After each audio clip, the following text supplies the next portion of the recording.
Welcome, everybody, to our Saturday morning Live Louder podcast. Thanks for joining us. If you got up early and you're going to be hanging out and watching the show, please remember, put your comments in. We can read them on the air. We can answer your questions, or just you could share your comments with us. But don't also forget to like the show, share it with your friends, and subscribe to the channel.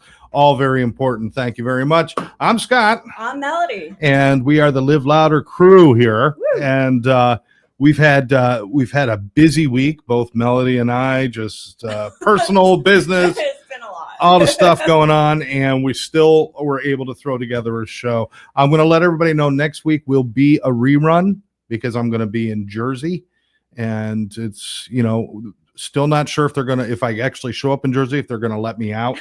I'm not sure, but going up to work with some great people up in Jersey and teach and train and give them some good information. So we're looking forward to that. But we will be back the following week with great guests as always. Also today, just so you know, yes. Today, I always tell you what day it is today. Today's June 7th. It's National Chocolate Ice Cream Day. Okay. I hate chocolate. Me too. Right? Vanilla is so much better. Yeah. Vanilla. It's also Tabletop Games Day, National VCR Day. I think we could probably get rid of that one now. And Play Outside Day. Play outside. It's going to be a beautiful day, so go play outside after you watch the show. I am. Mel, tell us about who we have today. Oh my goodness, I can hardly contain my enthusiasm. So here we go. Jordan Meyers, welcome to another electric episode of Live Louder, where powerful stories and purpose-driven collide. Today, we're turning up the volume with an extraordinary guest who's turned his past pain into powerhouse of purpose. The one and only Jordan Meyers, CEO and founder of Finding a Lost Voice Foundation. From the chaos of backstage to the calm of healing spaces, Jordan's life has been nothing short of radical revolution. Once a road warrior with legendary Warped Tour, touring with top-tier bands, Jordan lived fast, loud, and in the shadows of emotional silence. But that silence wouldn't last. When addiction nearly silenced him for good, Jordan made a life-altering pivot. He found his voice, and he created a way for others to find theirs. In 2017, Jordan launched Finding a Lost Voice Foundation, a mental health nonprofit that makes talk therapy accessible by eliminating financial roadblocks. The foundation's mission?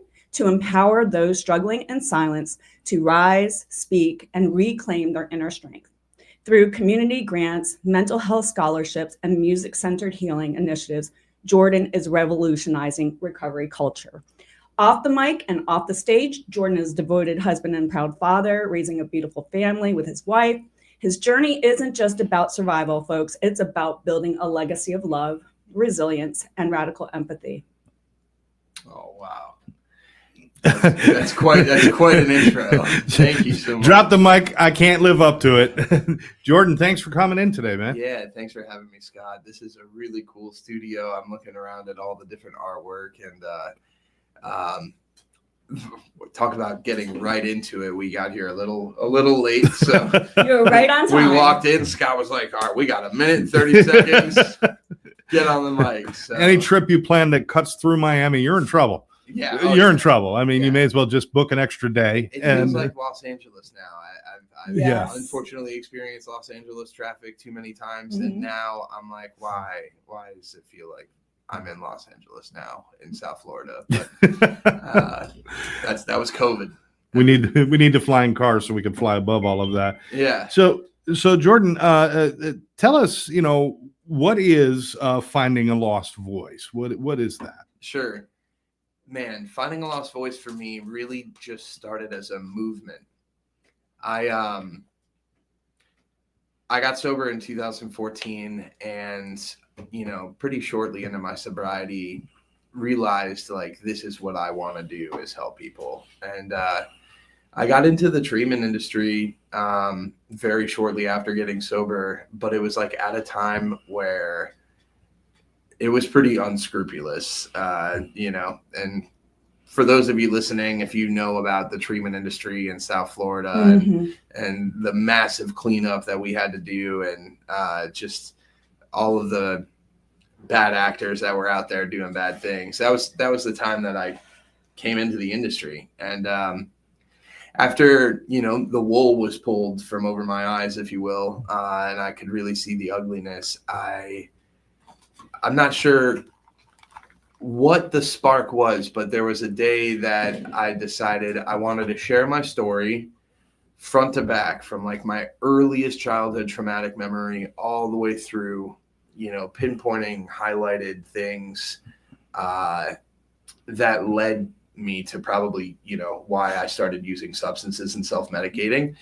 And then finish the story by sharing experience, strength, and hope, and how I had found recovery at that point, and where I was at in my life that day. And I did that really just in hopes that others would read it and identify, and that's what we do, right? In recovery, we share our stories in hopes that other people can listen and identify and not feel alone. And I just titled it Finding a Lost Voice, and I posted it on the internet, and it just started taking off. I think it was Facebook and LinkedIn at the time, and I was just getting tons of messages from people in my past. I had no idea you went through this. I've gone through a similar experience, or I really identified with this, and you're encouraging me to share my story too. And that really got me thinking, like, this could be a movement, finding a lost voice. Let's get people to share their stories and their experiences of mental health adversity, whether they're still struggling with them or not. It's just helpful to show others that they're not alone in whatever they might be going through. And so that's how Finding a Lost Voice started. And today it's so much more than that.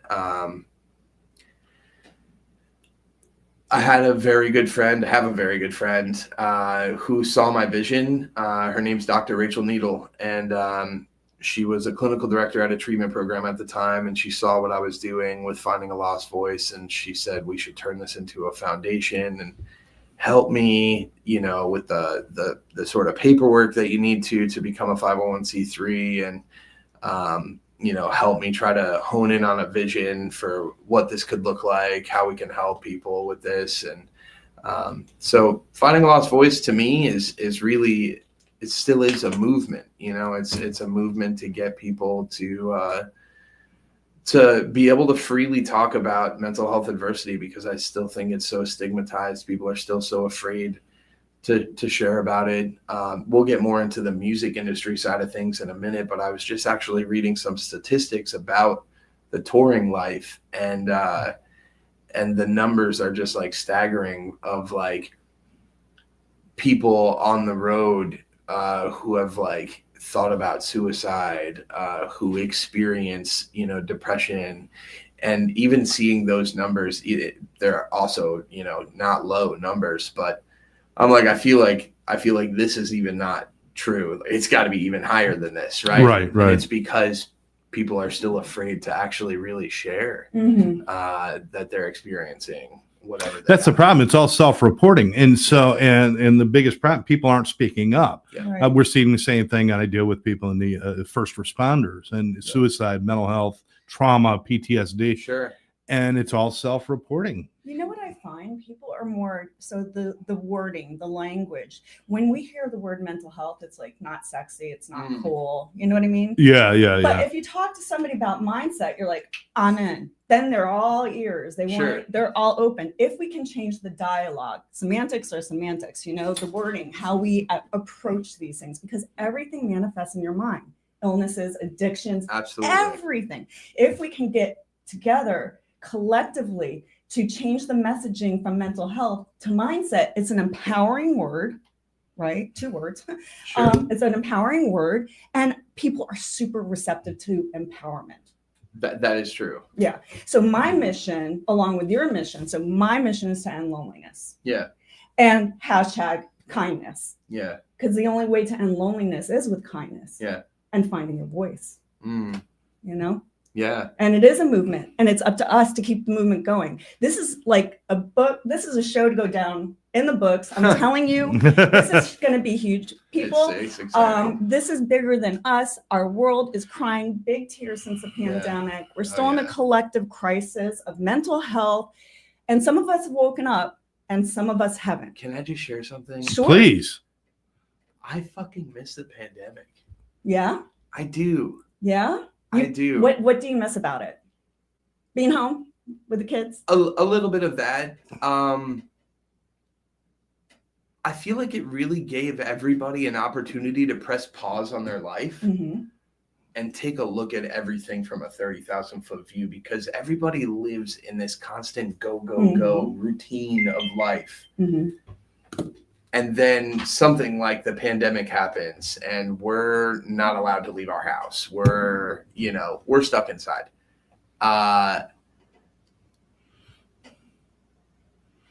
It took us all out of our routine.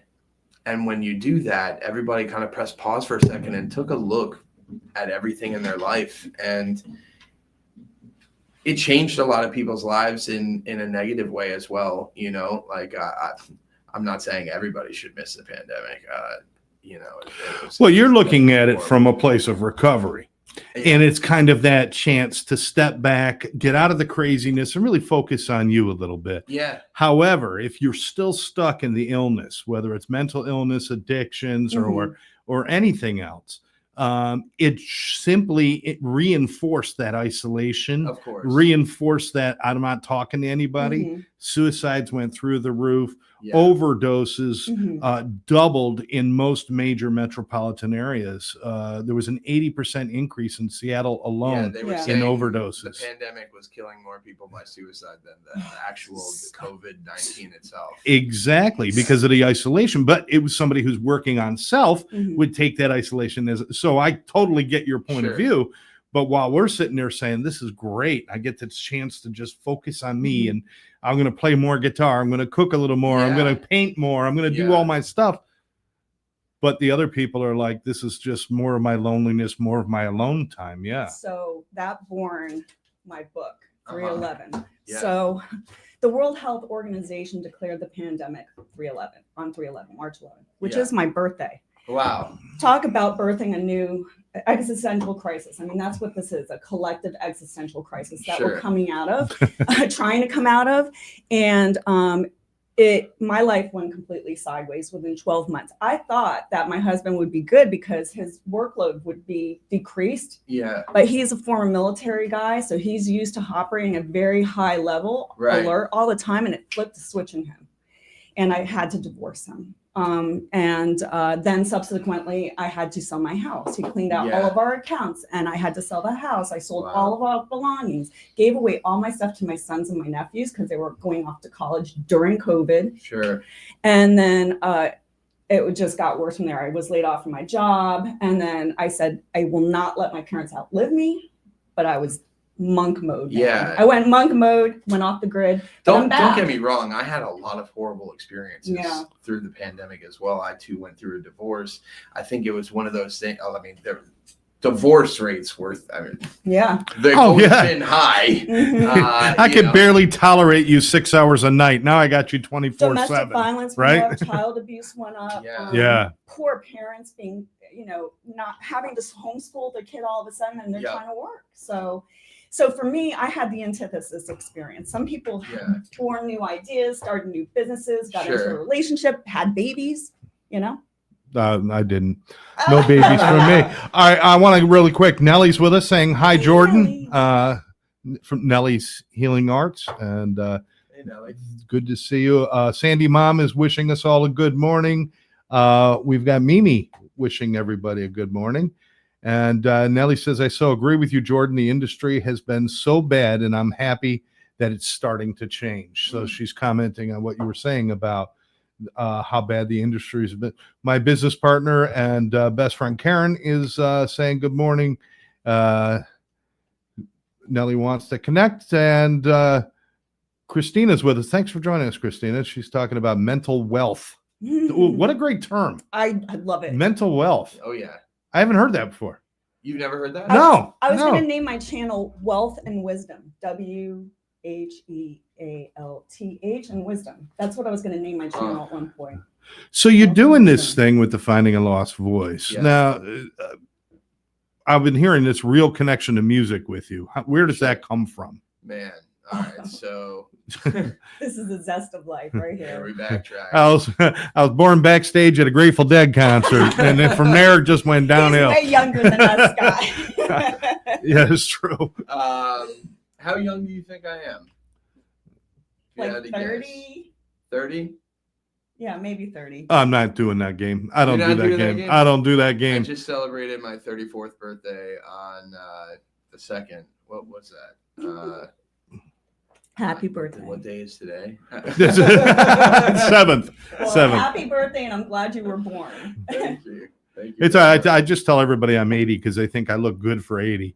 I Yeah. look like shit for my real age, but for 80 I look Stop it. fantastic. So. Actually, Scott, just so I'm you gonna guys start saying that. just so too. you guys are aware, Scott, like ever since he's recovering from his heart attack, he looks amazing, and his attitude and everything like around him is like a beautiful, bright light, and just his energy is way up there. So You're I'm saying glad. it wasn't like that before. No. He was operating at what, I was- 30%? Maybe. I had very little blood flow, very little oxygen. My artery was almost completely closed. No and So energy. you got And I had a new lease on life. whole handful of heart attacks in a 4-week period. I had like In front of 6 him. heart attacks. Yeah.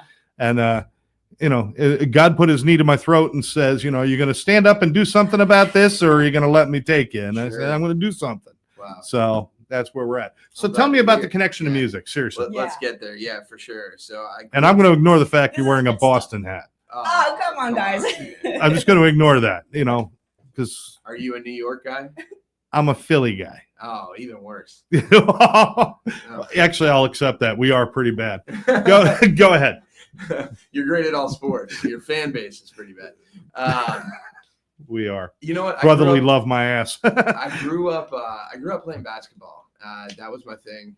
Basketball was like my life. And in high school, it got taken away from me. I ended up hurting my ankle, wasn't able to play basketball anymore for a little bit, got into like a depressive spiral. And there was this kid in my math class. His name was Daniel Dubsky. And Daniel came up to me. He said, "Listen, man, I know you like music.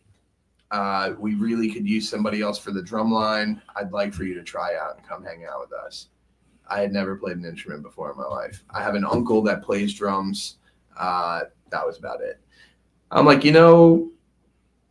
I've never played an instrument before, but I guess I'll give it a shot. And he's like, "We'll teach you. It's really not that hard. You'll be fine. Everyone's going to love you." It was quite the opposite. I joined the drum line. I was terrible. I was the cause of everybody having to do push-ups. All the time. Oh, no. I can see the music teacher. Give that kid the triangle and keep him out of my I was sight. we could curse on this show. Yeah. I was fucking everything up. And, man, Oh, brother. but I used that as determination. I've always had that like one thing in my life that will just take all of my energy and devotion. Yeah. And before it was basketball. And then when it became drums, we got the drum set, put it in the garage, and I just practiced for hours a day. And I would hear the voices in my head of the guys that were in the drum line, the guys a couple years older than me that were like, "You suck. You're never going to be good at this. You should just quit, whatever." And I used that as motivation to basically kick their ass, right? Yeah. On the drum set. And I got very good very quick. So much so that this was like, I started playing in the summer between my freshman and sophomore year of high school. What year is this about? 2006, 7. Okay. Yeah, 2006, 7. And by the time I was a senior in high school, I was like writing my own parts in like our marching band. Wow. That's incredible. Arrangement and stuff. Yeah. The drum line had ended up disbanding. We didn't have enough people for the drum line, so they actually they built a cart. Had a drum duo. There was no line. There was two guys looking at each other. There was I am the marching band. There was a percussion section.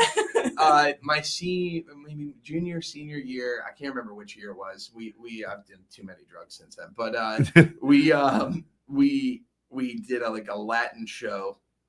And we had a conga line instead of a drum line. It was just people with conga drums, and that was cool. Oh I wasn't a part of it. I was too cool for the conga line. They actually built a cart and put a drum set on this cart and wheeled me around while I played drums on a drum set on a cart. That's so sad. It was. I don't know if that's cool or it means you're a prima donna. I don't know what it means. Both, both. Both. No, I wanted to be a part of the conga line. I did. I was too important, too important to be on that card. It's just not cool. It's not cool. Did they make you wear weird costumes too? Oh my God. Yeah. There you go. Okay. At some point, I will send you guys a photo. And actually, I think I showed it to Tariq yesterday. My friend Tariq's here in the audience with us. Yeah. I showed Tariq a photo of me that's in my mother's garage of me wearing the marching band uniform, but I've got these feathered tassel colorful things on my arms. Oh man, it was funny. Oh, Lucy got some splaining to do. Wait, so between this time and then now the Warped Tour and then now Team Jelly Roll. We're getting there. We're getting there. It's a lot. It's a big journey. It is. It's a big journey. So, listen, drummers never get the spotlight. You give them the mic, and now it's all day now. Yeah. He was a huge local celebrity, Scott. And stop it. No, seriously, I remember now. I had to do some research, and I remember seeing you on the news during that time. I was like, wow, that kid's doing great work. To me, you're a kid. So I was like, so I did remember. Well, I was on the news a lot too. But not down here. This is South Florida. Hey, I had cuffs on, and moment, man. I had cuffs on, and it was filmed from behind me. I knew it was coming. All right, yeah, please. So drums became your life. Became my life. I got good, and decided to go to school for music. I don't know. Good for anybody that did that. I'm not trying to knock you, but it sounded like a good idea at the time until I started doing it. And I was like, what am I going to do with this? Be a music teacher? Kind of takes a joy out of it too. And it becomes something you have to study. Yeah. 100%, right. 100%. Yeah. I was never good at reading music. You know what? I was that guy. I don't know if you've seen the movie Drumline with Nick Cannon, but he couldn't read music. But you could hear it. He could hear it. I was the same way. Yeah. I would fake it. I'd be looking at the chart. I have no idea what I'm looking at, but I knew what I was playing. There's more musicians like that than people know. Oh, even professional musicians that still don't read music. Yep. I believe that's intuition. I think that's natural intuition because the universe is made of math and music. It's the language of the universe. So intuitively, I think guys like you who naturally pick this up, art, music, it's your intuition. It's something that's always been in you. You don't need to read it because it's already been inside you. I definitely agree that it had to have been in there somewhere. I was always drawn to music and thank God for Daniel, right? Just pulling that out of me. Hey man, come join the drum line. You'll feel terrible for the first 6 months until you start picking it up, but whatever. That first 6 months of me getting my ass kicked, sent me on a career that I've been able to do things that most people won't get to do in their lifetime. Yeah, you've experienced so much. The lived experience that I have for 34 years old is, it's insane. So I ended up going up to Tallahassee for school, and I was in, I don't know, a couple of classes that I showed up to a couple of times. I didn't care. As soon as I had that freedom from my parents' house, it was just I don't know what to do with this. And that happens to a lot of people, I feel. Yeah. And I took it in the wrong direction, right? I didn't become an adult very quickly. I was like, okay, so this ADD medication that I've been taking since I was 8 years old, if I crush it and snort it, I could stay up for days at a time and I could just get so much more done. Right. That's awesome, And then graduating from that to cocaine, you know, well, how am I going to end up sleeping eventually? You know, I could just drink as much as possible until I pass out. That's kind of where it started happening. There was a band from Naples, Florida that had played some local shows down here in South Florida a few times. And I was in a little local band as well towards the end of high school. And we had played shows together. They came up to play a show in Tallahassee, and I went to hang out with them. They needed a place to crash that night. I had them crash at my apartment up there at school. And we just got to talking, and they told me they're about to go on tour with this band called Mayday Parade, which was like a bigger pop punk Warped Tour kind of band, still are at the time. One of those bands that like I grew up idolizing and listening to, and they were from Tallahassee actually. And Vega said, "Hey, we need somebody to come out on tour with us and like sell merch and just kind of help out. And like, you seem pretty cool. You want to come on tour with us?" I was like, "Yeah." They were like, "Cool, we'll give you $5 a day." And I'm like, "That sounds perfect." Like $5 a day, I can live my dream. I'll be able to eat, value meal, whatever. Sure. Yeah. $5 a day, that's almost enough. Actually, back then that probably was enough for a pack of cigarettes. But back then it's like running off to join the circus. You get to go be around everything that you love. Correct. Yeah. Getting paid to live your dream. I get to see the country. I grew up in South Florida. The only other place that I had been at that point was like up north. My family's from up north, Connecticut, Rhode Island, New Jersey, New York, the Northeast. That's really all I had been to at that point, aside from South Florida. So I was like, yeah, I want to go see the country. And it was like a B market tour, which means that it was in like cities that like Des Moines, Iowa, and I had never been out like that on the road. I'm a fucking flip-flops and shorts kind of guy, and that's what I brought with me. And it was December of 2009, and I found myself in Des Moines, Iowa in 3 feet of snow. And, wearing flip-flops and shorts. You would think I'd probably just go hit a Walmart and buy a pair of pants and some sneakers or something. No, I was like, how I'll stay warm? I'll just drink. If I drink, I'll be good. Gotcha. That was my first tour, and first like major tour. And I had gone out with friends and done weekend warrior stuff before, but first major tour was that, and I became friends with some people around the country, and MySpace was the social media at the time. You remember MySpace? Oh, yeah. I just updated my MySpace page. If anybody wants to check it out, yeah, you got to email me at my Hotmail account. I wish I could get on my page so bad.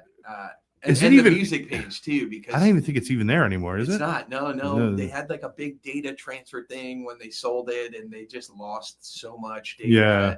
It's such a bummer, man. So many people I've talked to, especially for the music aspect of it, which was the coolest part.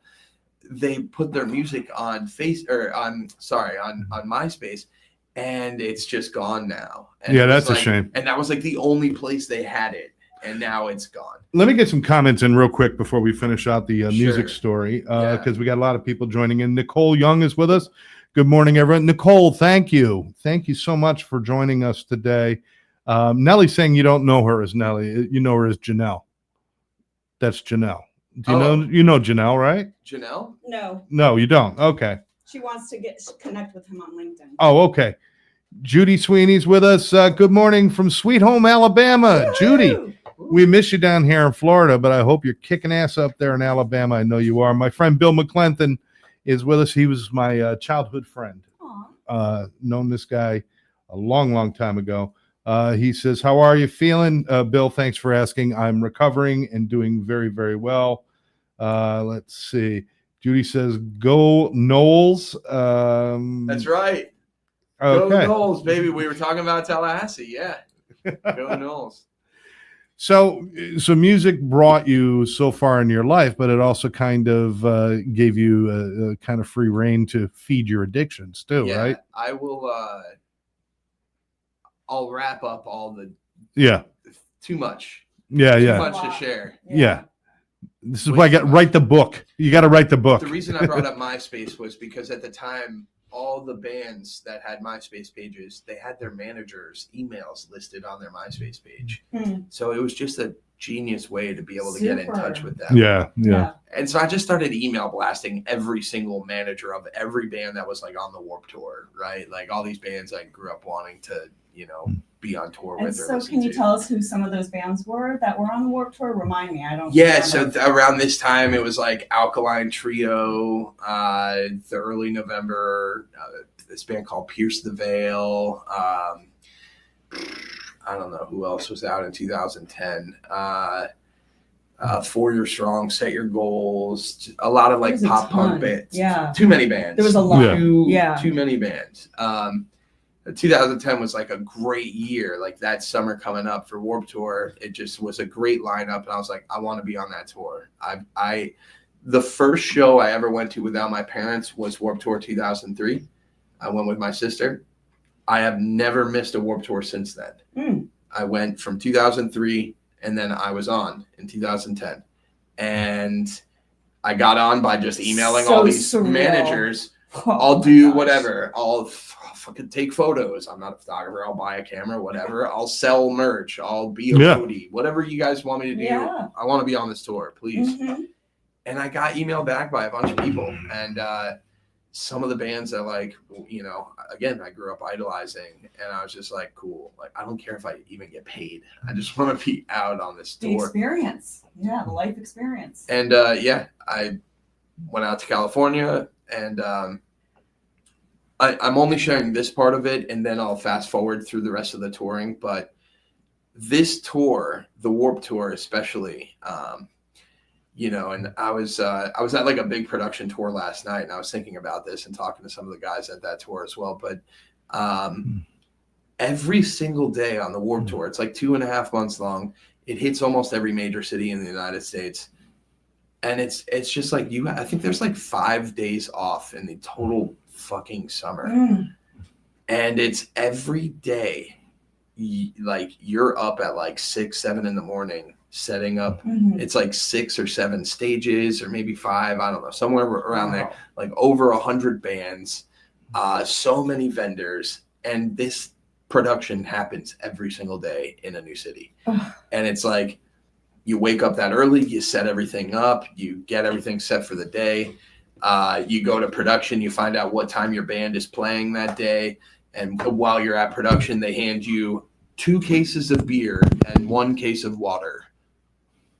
Mind you, the water is in a can, and it looks like Monster. Monster was the sponsor of the tour. Right. Genius marketing, by the way, Monster, if you're listening. It was the typical black can with the green M, but on the very bottom it says Tour Water, and it was water in a can. And that's what the bands were drinking. But to the concert goers, and it looks like they're drinking Monster. It looks like they're drinking Monster. So all the kids are like, "Oh, my favorite band drinks Monster." Yeah, I didn't realize it was born there, man. It's water in a can. That's incredible. Yeah. And by the way, I'm just going to put it out there for people who are early in recovery and things like that. The energy drinks, stay away from them until you're a little bit more stable. You need to get regular water in you. You need to get good nutrition in you. And some of the things that are in those energy drinks do not serve well to promote calm and peace that you need in early recovery. When you get a little more time, fine, do what you want to do. But in early recovery, because that can make you really jittery and really kind of a little bit when you're compromised. Not a good drink. I just had to put it out there for people. But so bad. If you heard me say 2 cases of beer and 1 case of water. Yeah. I'm 18 years old. What the fuck do you think I'm doing? I'm drinking beer all day. Yeah. Sun up to sundown. And then even at sundown, there's like a barbecue every night on the tour, and there's like somebody who sets up this tiki bar with a bunch of alcohol, and the alcohol is free for tips. You just tip and you get a drink.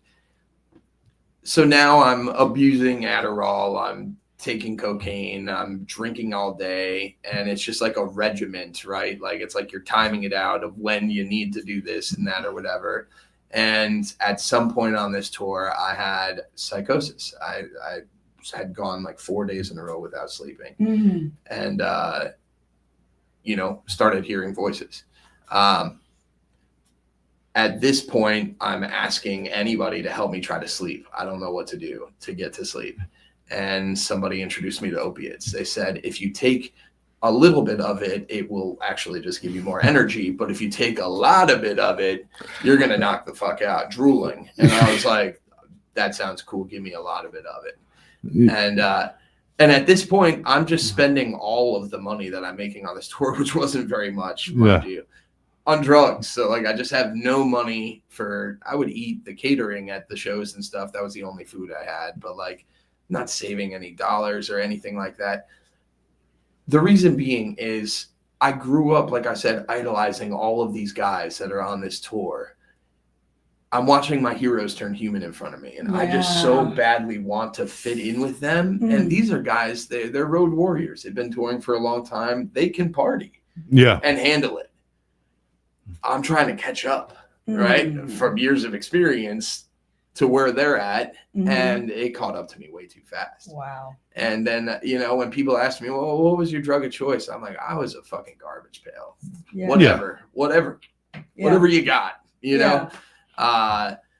You know, playing a chemist. That tour taught me a lot. It's a grueling tour. If you can make it through a Warped Tour, you can probably do anything. From that tour, there was then just, I don't know, multiple years of my life where I was not home. That was really the entry. It was just tour after tour after tour after tour, playing in bands, tour managing bands, selling merchandise, whatever job I could get to be on tour. I just wanted to be on tour. I did not want to be home. I loved getting to travel around, but also I, at this point, was such a vicious addict that I knew I couldn't go home because I didn't know how to find drugs at home. I knew that somebody was bringing something to wherever I was going on tour, and then would become friends with people in these different cities that I'm going to, and reach out to them ahead of time on my fucking flip phone, you know, whatever. and just like, you know, backstage passes if you could bring me this, you know. It was like a barter system. Like, I'll let you feel cool for a moment and stand on the side of the stage for your favorite band if you could bring me this. And that's what it became. And it came crashing down. You know, at the end of it, I needed help.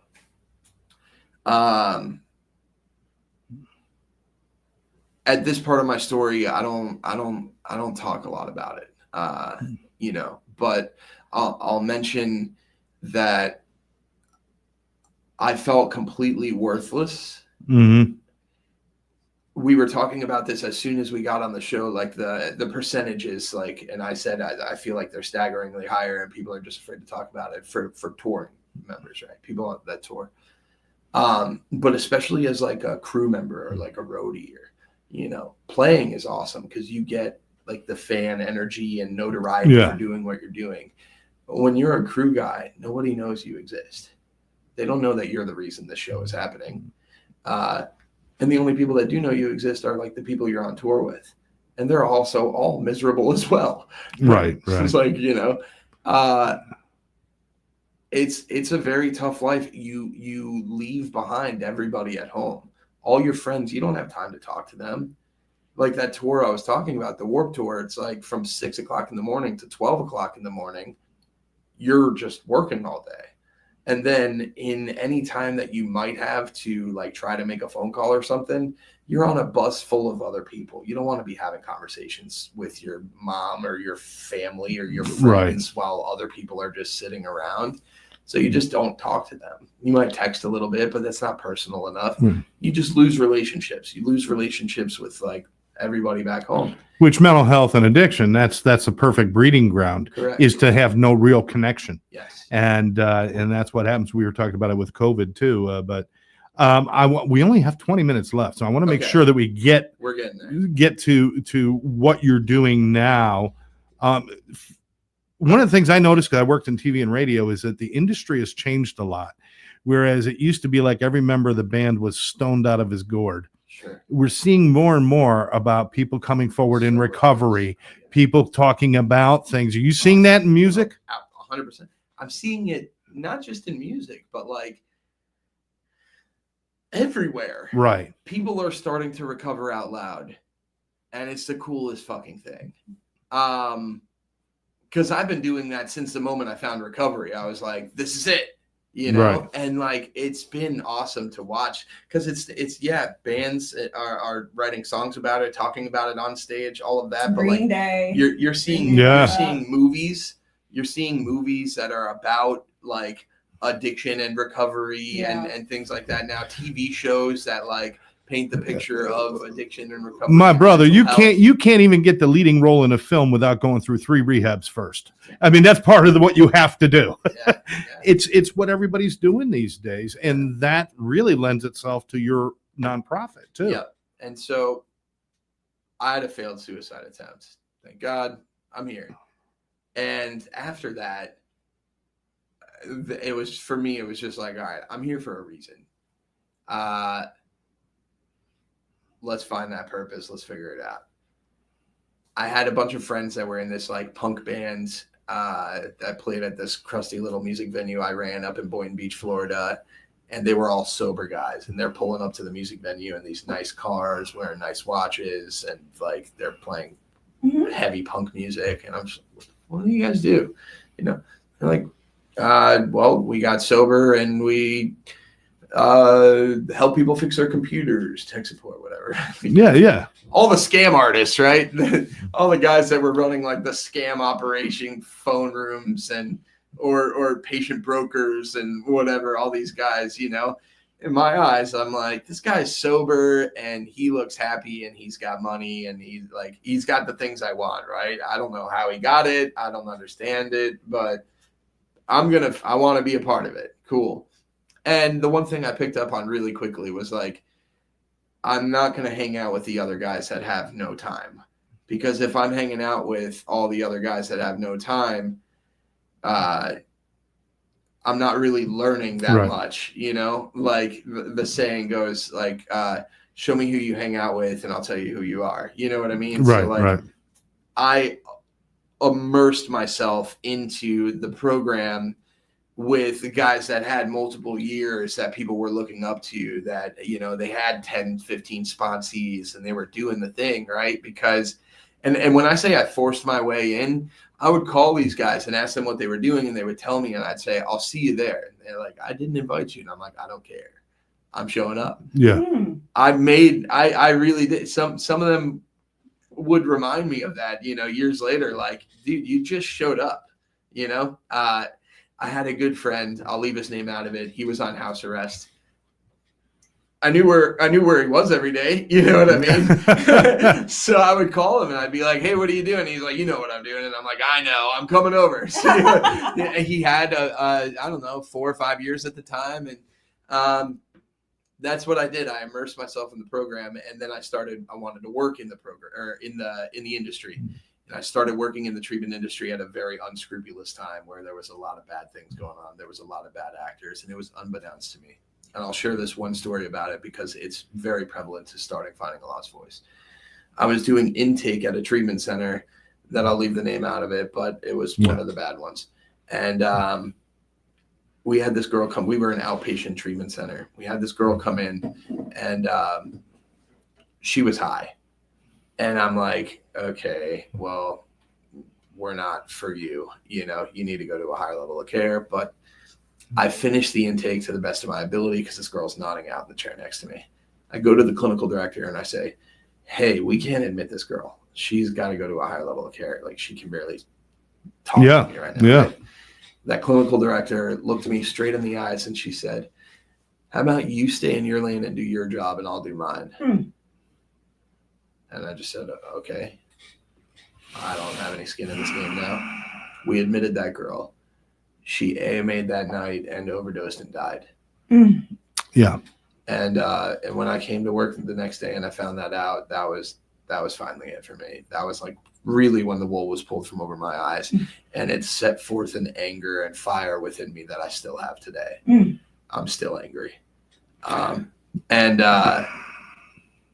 That's when I did the story. That's when Finding a Lost Voice started. And the very first thing I thought about doing was, how can I get this out to as many people as possible? And I reached out to people on the fucking Warped Tour, just like I did so many years earlier. Awesome. MySpace didn't exist anymore, but Yeah. still had friends in the industry. Yeah. I said, I want to come out on this tour and I want to talk about mental health. And I have no idea what that looks like, but this is what I want to do. Can you help me? Yeah, we'll give you a tour pass. We can't pay you or anything. I'm like, I don't care. It's fine. I flew out to Seattle. Was the first day of that tour. This is 2017 now. I rented an SUV. I threw a baby mattress from Walmart in the back seat, and I lived in that SUV for 2 months. And I drove myself around the country.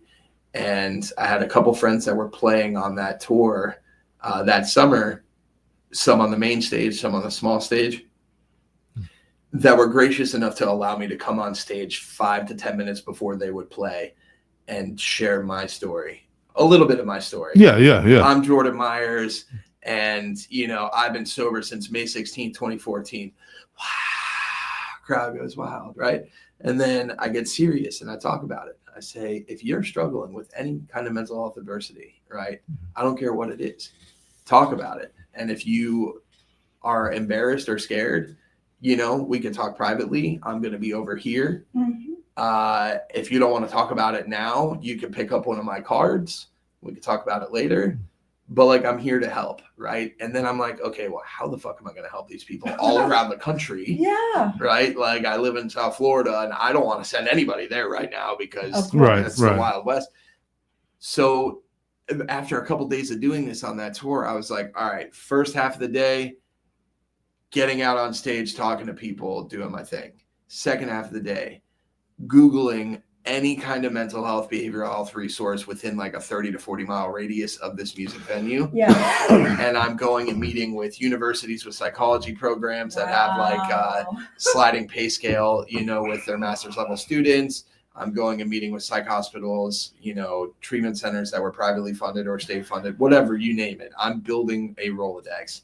And at this point, I know the questions to ask to find out if this place cares about people or if they care about money. Yeah. Right. And I'm vetting out all of these places for 2 months. And I go around the country and I come home, and this guy approaches me, and he knew me from the rooms, and he owned a treatment center. He's like, I want you to do marketing for me. And I was like, fuck you. Marketers are scumbags. This industry is terrible, whatever, right? And he goes, you're already kind of doing it. Yeah. You're just not getting paid for it. Yeah. The difference is, if somebody's a fit for our program, great. If they're not, send them wherever you think they're a fit. And then you build a relationship with that place. Nice. And maybe when that place has somebody for our program, they'll send us somebody.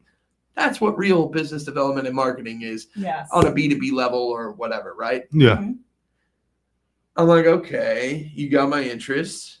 I also just spent every fucking dollar I had driving around the country. So I do need to make some money somehow. And that's how I started working in business development and marketing in this industry, but always with the outside the box thinking. I'm not the one to go to the same lunches every week. Not knocking anybody in this industry that does what they do and they have their ways of doing their things. Just for me, I've always had to do things a little differently. And I ended up going to work for a large treatment organization. I like keeping all of these names out of it. Yeah, of course. I don't like promoting anything like that. But with an idea of infiltrating the music and entertainment industry, because obviously it's a very hard-hit industry. But I never see treatment centers setting up sober activations at music festivals. And I'm just like, everybody there is hurting. Sure, they look like they're having an amazing time, and they are, right? But they're escaping. Yeah. That's what people do at those. They're escaping, I want to be the guy that's just like, hey, when you're ready, give me a call. Let's see what we could do. It doesn't have to be because of drugs and alcohol. I actually don't believe drugs and alcohol have ever been anybody's problem. It's our Scott and mind. Melodie, right? It's our mind. They were never my problem. They were just my solution. Yeah. That's what I used to say all the time. Alcohol and They're drugs were never symptoms. my problem. They were always my answer. Correct. And that's, they that's what the become a problem was. as Yeah. a result, Yeah. right? You become dependent on them, and so on and so forth. But initially, they're your way of quieting everything else. Right. It's like a symptom all starts that you're with mental trying health.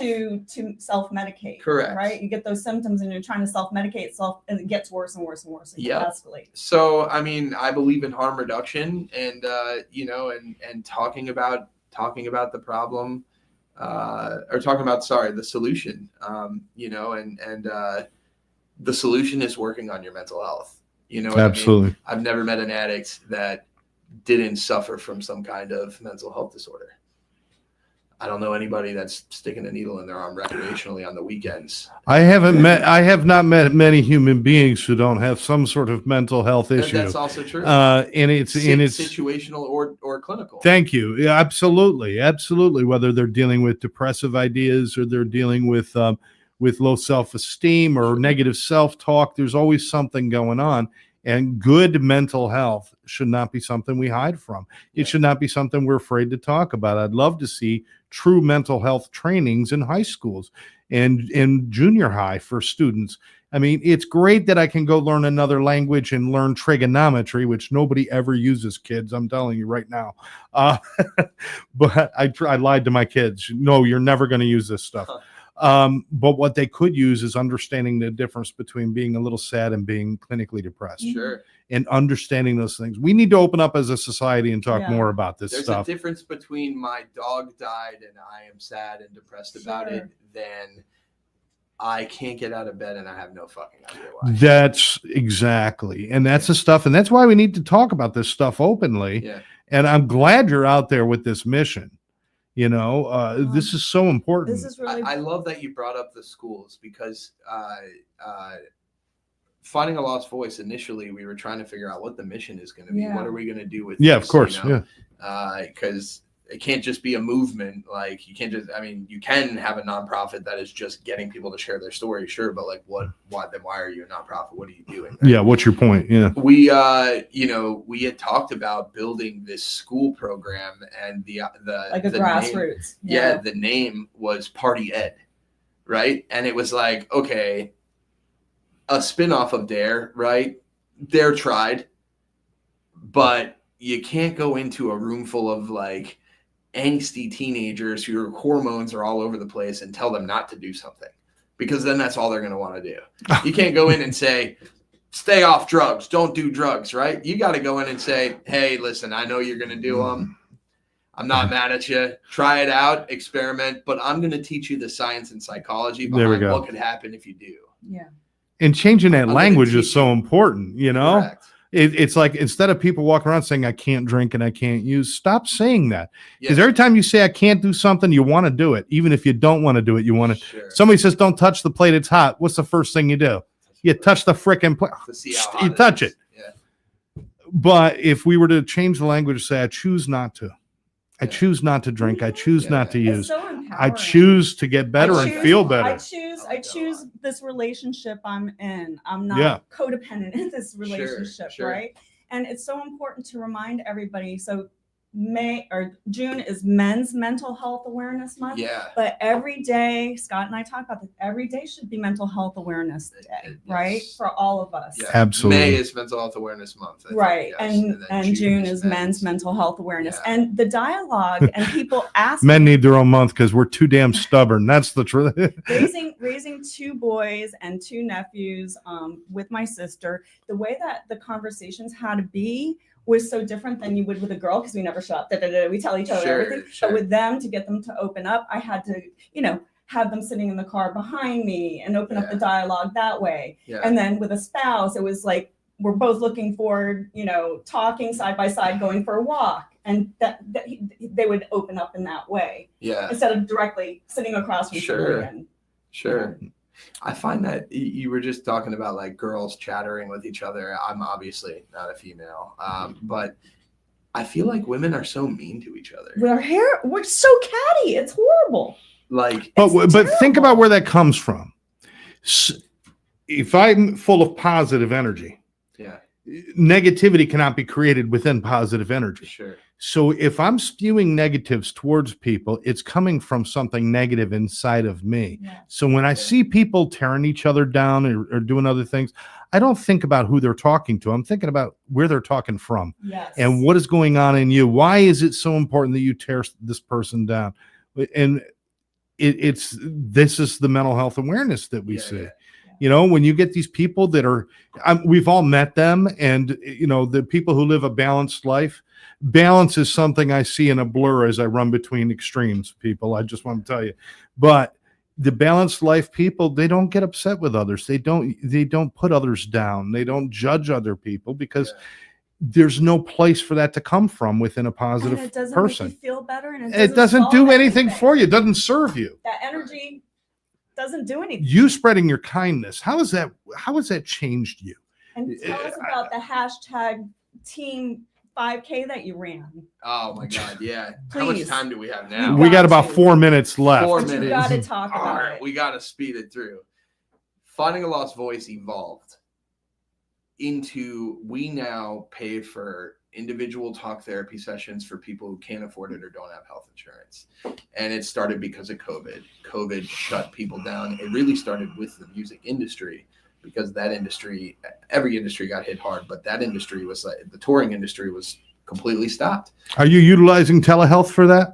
Yeah. So it's completely accessible. I love that. Yes, Keep going. yeah. And that's where I got the idea from. I had a friend that had just started a telehealth company 6 months prior to COVID. Good for him, because now he's killing it. He must have known something. Yeah. Insider trading. Are you talking to Donald Trump? No, but anyway. Oh God. Sorry, I brought his name up. But I started working with him and in companies like BetterHelp, Talkspace, like they all really blew up during that time.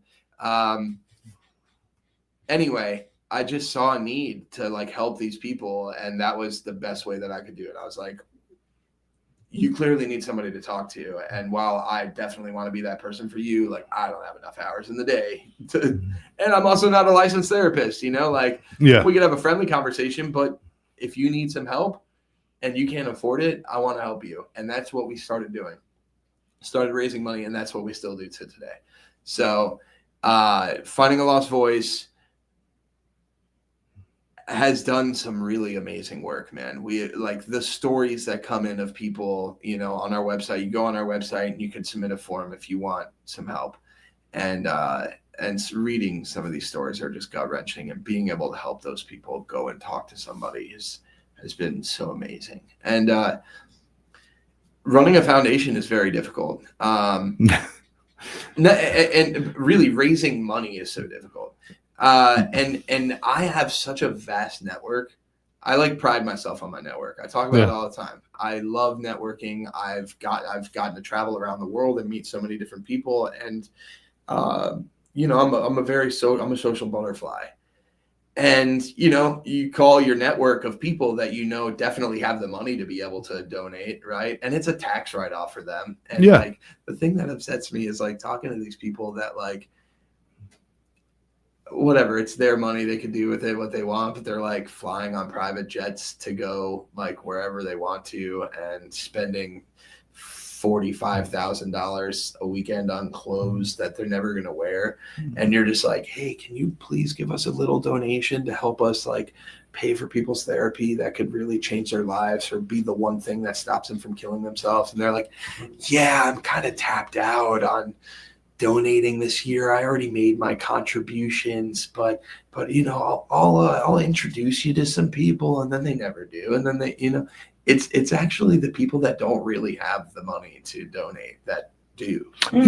That's the amazing thing. And having, you know, my own nonprofit and what we do, and we travel around the country. We train first responders. We help people. We work with some great people, and then it's just like, you know what? Brother, one sister. Yeah. How about $5 a month? You know, how about doing something? And you know, and sounds good. $5 a month. Yeah, that's all. And it's about making a change, and it's not about lining pockets, because we know every dime we get, we put right back into educating, helping, resources for people. You know the deal. I want everybody to go to findingalostvoice.org and check out what they're doing. And if you got a few moments, hey, make a small donation. The website sucks. Mind you, I built it myself, and I'm not a web designer.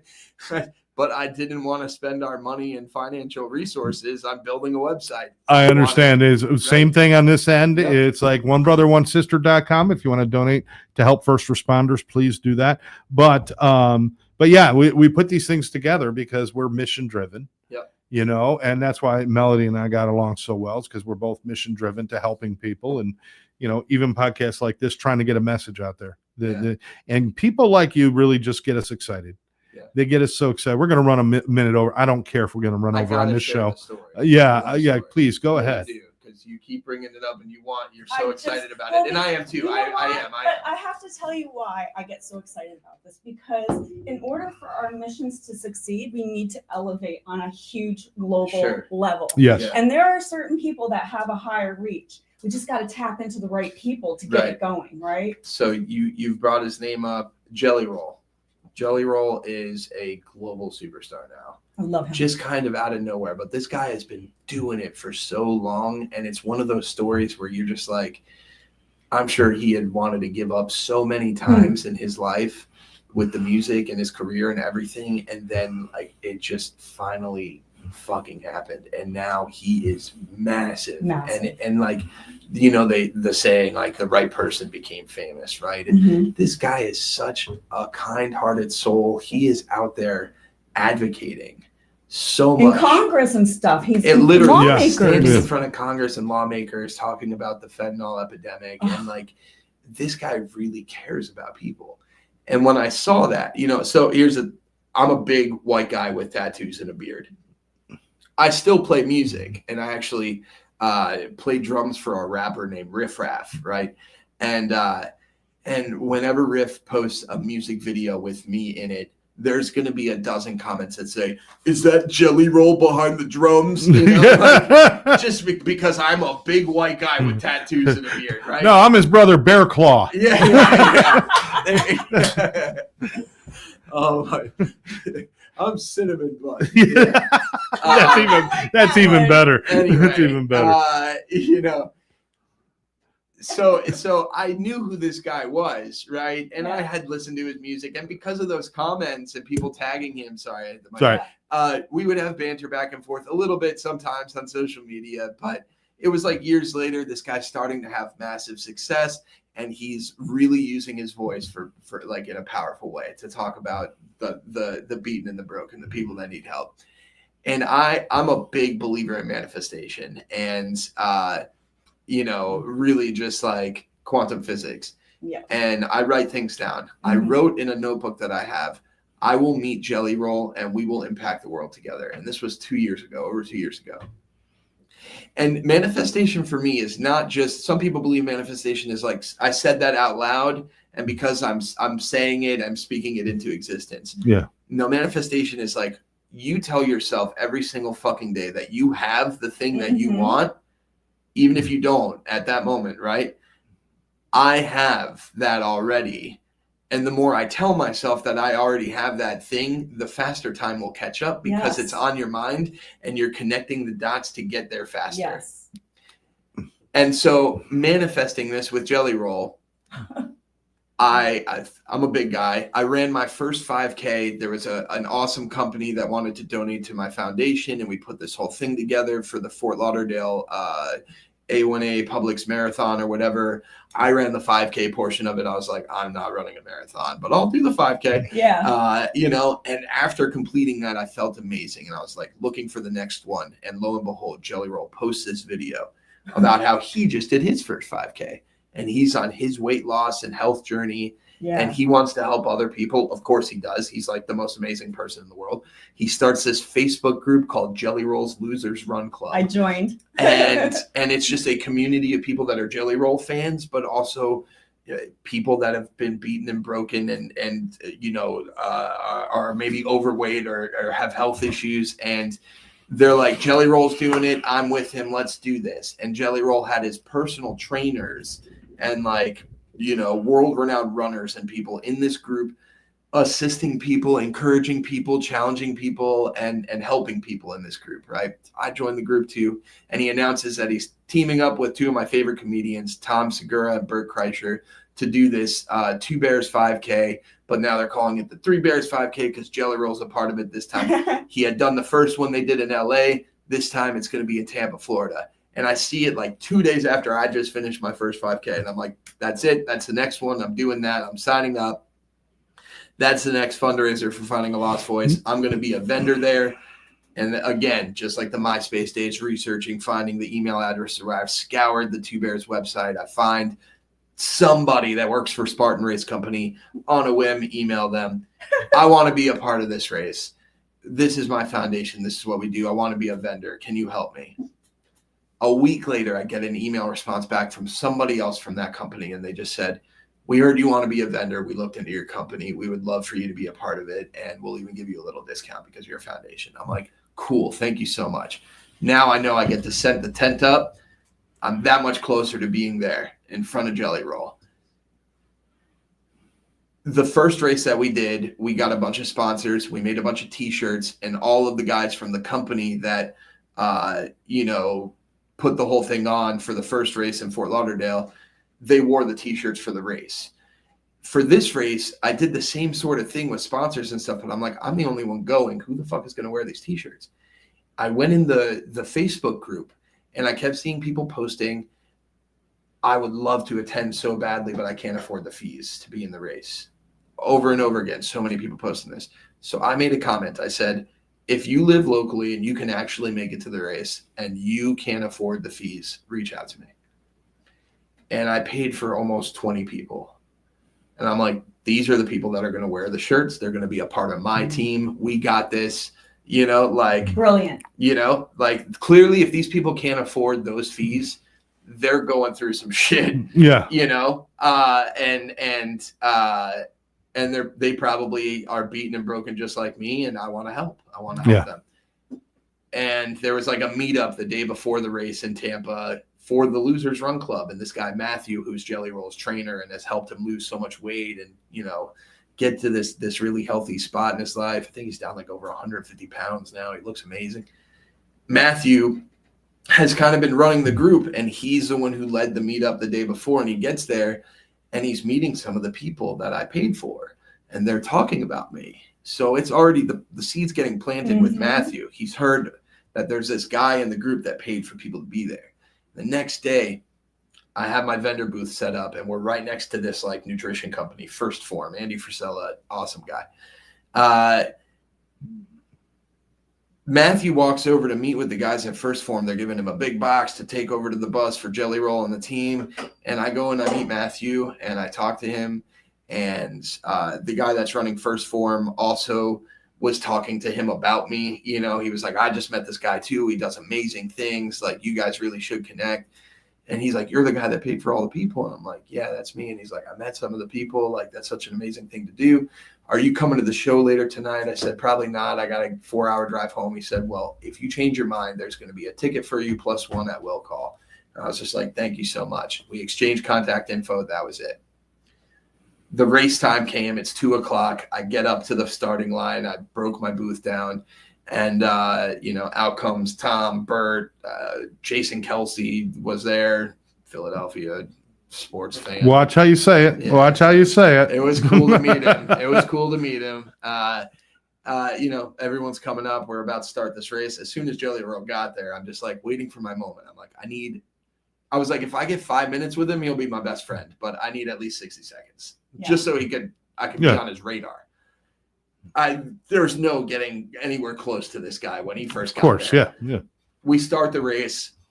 Very tough race. I won't get into all of that. Yeah. We finish it, and in this little VIP area after, I'm just standing near him waiting my turn to try to meet him and talk to him.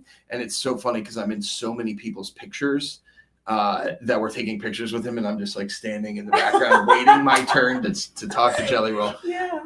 I get my 90 seconds, and I'm just like, hey, man, my name is Jordan Meyers, and I run a foundation called Finding a Lost Voice, and we help people with mental health issues, and we get them resources, and we pay for therapists.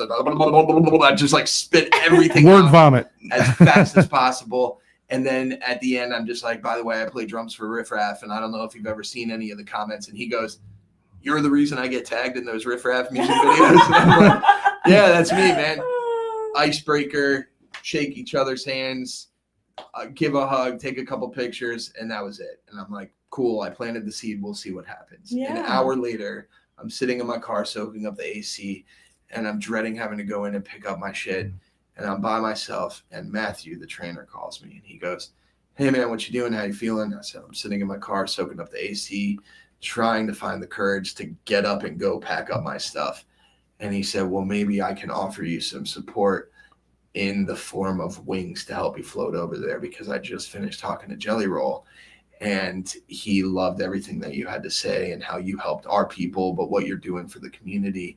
And he wants to support your foundation and make a contribution." Wow. And I lost it. I just started crying. I sobbing. would have too.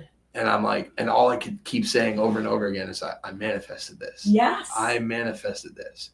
And he's just like, you know, he's like, whatever, says something. And I'm like, no, I manifested this. Like this, I worked so hard for, like, and I was like, it's not about the money. That's helpful. That's amazing. Oh yeah. You need it. You need it. He goes, by the way, a Jelly Roll check could change your life. And I'm like, I'm sure, you know, and whatever Jelly Roll says he's going to do, he means it. And I'm just like, thank you. But like, it's not even about the money. It's like, that guy's got such a big voice to help people. And like, I've clearly done the work to find the resources. Right. And I'm like, man, we team up, we're helping so many fucking people. And like, so that's the next, that's the next goal for me, right? Manifesting that. It's like, we got a donation from Jelly Roll, and it's incredible. And then, the next step is trying to do more. There's more Jelly Rolls out there, friends, right? Absolutely. You can help us elevate all of our missions together, because we can't do this alone. No dreams are realized in isolation, right? I'm telling you, it's just a great story about the Mental Health Alliance between Jelly Roll and Cinnabon over here. And I think it's fantastic. I think it's fantastic that you're reaching out to people like that. But more importantly, I think it's fantastic that you are driven to do what you do. Yeah. And we need more people like that, people who recover out loud, people who live out loud, people that live louder. We need people doing that. I was not ashamed of throwing up in the streets and piss stains in my pants, and then even going on TV and radio drunk as a skunk and making a fool of myself. I was not ashamed of doing that when I did it. Why would I be ashamed of not doing that? Celebrate your recovery, recover out loud. And if there's something wrong, talk to somebody. We need to wrap it up. But Jordan, I want to ask you one favor, and everyone out there is watching, and some people out there have secrets. Some people out there are sitting on something and saying, that's all good and fine, but I can't tell anybody this. What do you want to tell those people? Look in the camera. Tell them what you want to tell them. Oh, man.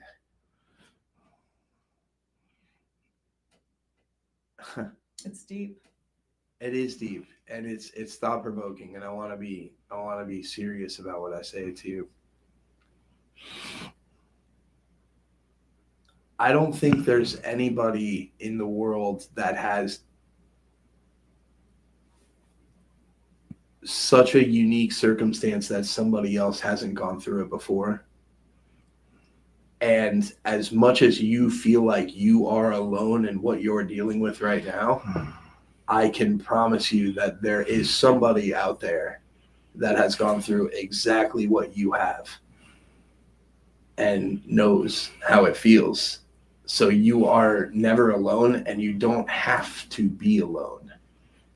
And even if it isn't exactly the thing that you have been through, the feeling that you feel because of what you've been through, that is a feeling that I would say pretty much everyone in the world can identify with at some point in their life with something. You are never alone. Talk about it with somebody. You might not have to share the entire story, but if you just share that you need help and you need some support, I promise you somebody will be there to help and support you. And we've got people out listening saying that you're exactly right. No one is alone. You're not alone. There's always somebody. In fact, it's your tagline. You don't have to go through this alone. Correct. You know, most of the people that feel like you're locked and stuck in your stuckness, which is what we like to talk about, being stuck in your stuckness. Making our own self suffer. That's your own creation. It is. That own It all stuckness. manifests in our own minds, and we got to manifest beautiful life, right? Yeah.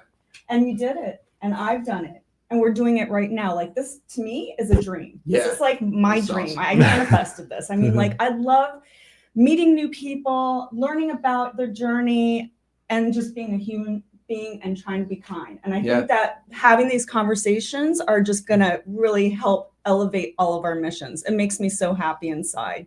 Like, I really am so excited. For the rest of the day, I'm going to rewatch this.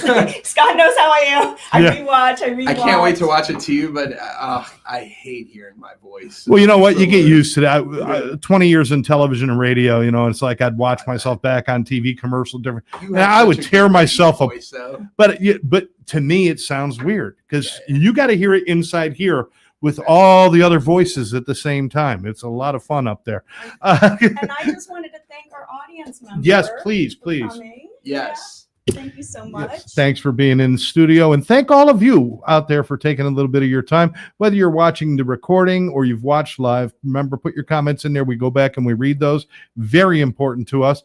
If you or someone that you know would be an excellent guest for Live Louder podcast, also put that in the comments. We'd like to know about it. And certainly do yourself a favor. Go to findingalostvoice.org. Listen, it's not the most beautiful website, but it's going to tell you, no, I'm being honest. I got the same problem with mine. If you got a nonprofit with a beautiful website, they've spent your money in the wrong place. Pretty obvious we didn't, but it tells you the mission and you can get a hold of Jordan through the website. So please do that if you have any questions. If you have an event that maybe they should be at, give him a call as well. What do you want to say to end it up? I just didn't want to forget this. So I work for a mental health organization. I've worked for a few in the past, but I strongly believe in our services.